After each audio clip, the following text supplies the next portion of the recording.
Il y a des histoires de mer, celles où un navire est avalé par l'océan et disparaît à tout jamais.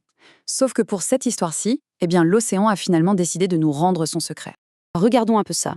D'un côté, on a le sous-marin dans toute sa splendeur, une merveille de technologie. Et de l'autre, la même forme, mais c'est devenu une épave, un fantôme au fond des abysses. La grande question, c'est comment est-on passé de l'un à l'autre? Alors, pour comprendre, il faut faire un petit bond dans le passé. On retourne à sa toute dernière mission.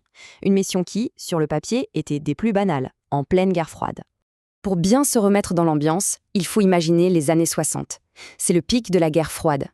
Et sous la surface des océans, c'est une toute autre guerre qui se joue. Une guerre de l'ombre.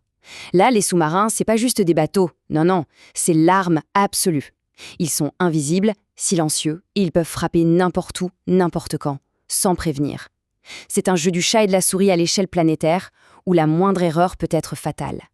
C'est dans cette atmosphère de tension permanente que notre sous-marin part en mission. Et ce qui est presque glaçant, ce sont les tout derniers mots qui nous sont parvenus du bord. Une petite phrase, toute simple, qui dit « Départ sans incident, conditions favorables ». Rien, absolument rien qui ne laisse présager du drame qui va suivre. C'est la dernière chose qu'on saura d'eux. Et juste après ça, c'est le silence radio. Complet. Au début, personne ne s'inquiète vraiment, Un sous-marin, c'est fait pour être discret. Mais les heures passent, puis les jours, et toujours rien. Le sous-marin, c'est comme évaporé. On lance des recherches gigantesques, mais rien. Pas la moindre trace. Forcément, quand on n'a aucun élément concret, c'est l'imagination qui prend le dessus. Et pendant 50 ans, ce mystère a fait naître tout un tas de théories, des plus plausibles aux plus folles. Alors, quelles étaient ces théories? On a pensé à une explosion interne, par exemple. Logique. Mais alors, pourquoi aucun débris n'est remonté à la surface? Mystère. Une collision avec un autre navire? Possible, mais personne n'a jamais rien déclaré. Et puis, bien sûr, l'hypothèse de l'acte de guerre secret. Plausible, en pleine guerre froide, mais aucune nation n'a jamais rien dit. Ça laisse même la place à des légendes, comme celle d'une zone maudite qui engloutirait les bateaux. 50 ans. C'est énorme. Il faut prendre un instant pour réaliser ce que ça représente. 50 ans d'attente.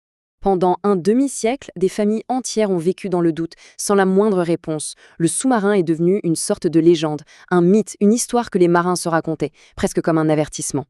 Et puis, un beau jour, alors que vraiment plus personne ne s'y attendait, l'impensable s'est produit. Une découverte, faite presque par hasard, a mis fin à 50 ans de silence. On est le 21 juillet 2019. Un navire océanographique est en train de cartographier le plancher marin. Et là, soudain, le sonar accroche quelque chose. Une forme métallique qui ne devrait pas être là. On envoie une caméra explorer, et à plus de 2200 mètres sous la surface, il est là. Le fantôme réapparaît, sur un écran après 50 ans. Et là, c'est la stupeur. C'est l'état de l'épave qui choque tout le monde. Elle est quasiment intacte. La coque est en un seul morceau. Pas de trou d'explosion, pas de marque de collision. Rien. On dirait qu'il s'est juste délicatement posé sur le fond. C'est incroyable, et pourtant. D'un seul coup, toutes les théories d'un accident violent, elles tombent à l'eau. C'est donc l'analyse de l'épave qui va enfin livrer la réponse. Et la vérité, elle n'a rien à voir avec un combat ou une explosion. Non, la cause est bien plus technique et encore plus terrible en fait. Tout a commencé par une simple panne, une défaillance critique d'un gouvernail de plongée. À partir de là, une petite fuite d'eau, lente, silencieuse, a commencé, suffisamment pour alourdir le sous-marin et l'entraîner vers le bas, dans une plongée qu'il était impossible de contrôler. L'équipage n'a eu que quelques secondes, tout au plus, pour comprendre ce qui se passait avant que le sous-marin n'atteigne sa profondeur d'écrasement. Et là, la pression monstrueuse des abysses a simplement fait imploser le navire. Une fin silencieuse, rapide et inéluctable. Au final, cette découverte, ce n'est pas juste une énigme technique qui est résolue, c'est bien plus que ça. C'est la fin d'une attente insoutenable et c'est le début du deuil, du sourd. Après 50 longues années, les familles ont enfin obtenu une réponse. Le mystère est clos. L'épave est maintenant considérée comme la sépulture de ces marins. C'est la fin de l'incertitude. Enfin. Et cette histoire, au fond, elle nous rappelle quelque chose d'essentiel. C'est plus qu'un simple fait divers de navires retrouvés. C'est la preuve que peu importe nos avancées technologiques, la mer aura toujours le dernier mot.